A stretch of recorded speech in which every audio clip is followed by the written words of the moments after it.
អ្នកនិយាយដើមបែបថ្លៃថ្នូរខ្ពង់ខ្ពស់ណែក៏ហមអើយអាយ៉ាតាណាមកណាលើកដៃថ្វាយព្រះឥឡូវពិតជាស្អាតដល់ហើយនេះមានបានយ៉ាងនេះតោះចូលហាងនិយាយដើមគេពីរឿងសិនអីអូយនិយាយត្រង់នេះឲ្យដឹងព្រោះចូលហាងចូលអីដូចអស់លុយច្រើនអូយកុំតែព្រួយឲ្យតែមានដើមនិយាយគ្នាសុកចិត្តប៉ាវស៊ីអីព្រោះនិយាយនៅកណ្ដាលវាបែបនេះវាអត់សូវស្មូតណាវាអត់ល្អដូចនិយាយនៅក្នុងហាងទេអ្នកជួបត្រង់ណានិយាយត្រង់នោះក៏ហមអើយមកផ្សារដែរអីស្មានតែមិនចេះដើរលេងចេញក្រៅតានាងហើយនិយាយអញ្ចឹងណានាងក្តារឥឡូវរឹកដល់ហើយខ្ញុំបើកឡានបុកប៉ុណ្ណឹងហើយអត់មើលមកខ្ញុំទៀតអញគិតមើលវាអាំងស្អីហ่ะវាអាំងស្អីរាល់ថ្ងៃហ្នឹងណាបែបវាអាំងប្តីវាធ្វើអាចារ្យវត្តទៅដឹងបានវាឡើងរឹកម្លឹងនោះលើក្រោយអញបើកកិនសាក់មើលវាមើលមកអត់ចាំមើលអ្នកនិយាយដើមប៉ុនលើសជ្រុល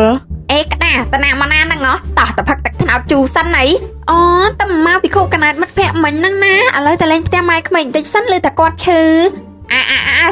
តែអញ្ចឹងណែក៏ហមហើយខ្ញុំជួបកដាលងាកមិញវាទៅមកវារៀបការលួចលាក់ជាមួយប្រុសសាហាយវាហើយវាទៅវាយម៉ែក្មេងដែលកំពុងអត់ដេកឈឺចិត្តងាប់ទៀតអីគេក្តារសាហាវខូខើដល់ម្លឹងផងធ្លាប់តែស្គាល់វាជាមនុស្សស្លូតត្រង់ណាអូវាថាដែរថាក្រហមល្ងងណាស់វាធ្វើជាស្លូតក៏ជឿវាដែរគង់តែមានថ្ងៃណាមួយវារៀបគម្រោងវាយឯងបែកក្បាលខានទេបាញ់អញ្ចឹងពាក់មួកសុវត្ថិភាពសិនពីថ្ងៃនេះតទៅអ្នកនិយាយដើមរកប្រភពច្បាស់លាស់ណែក្រហមឮថាសេចដាណាមេបដិញក្បាលចេញពីការងារបាត់ហើយព្រោះធ្វើឲ្យឆេះសក់ក្បាលមេឥឡូវមេតងៅលុញមែនក៏អីឲ្យពីកាលណាពីម្សិលមិញពេលព្រឹកសូមបញ្ជាក់បន្តិចមើលសៃឡៃកូនតាលូឪក្មេងមិញលក់ខ្មោចពូឡុងហ្នឹងមែននាងឡៃចង្រៃមកភូមិហ្នឹងហើយមានឡៃស្អីទៀត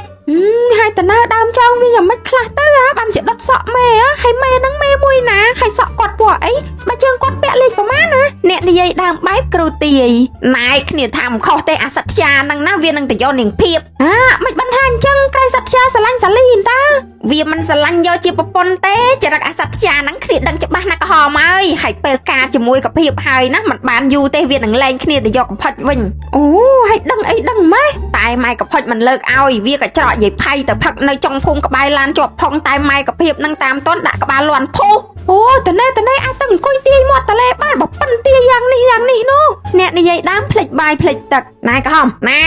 ហើយថ្មីទៀតហើយដូចបានព្រៀងតុកម៉ែនាងរជនីណាតវាយបោចសក់នាងក្តារពីបាត់តាក់តងប្អូនប្រុសវានាងហើយវាយឡើងផ្អើផ្សាហើយក្តារណាបានតែខ្លាំងពីក្រោយខ្នងទេដល់រជនីគេលើកគ្នាទៅទាំងពូជមកណាក្តារញ័រទៅត្រូវដូចអ្នកកាត់ក្រូនចាញ់ថាហើយនាងហ្នឹងវាខ្លាំងតែក្នុង Facebook ទេដល់ជួបគេនៅក្រៅមានតែហ៊ានស្អីនឹងរជនីទេបបាស់កហួយវិញណាវាយនាងឯងធ្លីក្អួតចេញជ្រក់ទៅសក់បាត់ទៅហើយប្រាប់ទៅ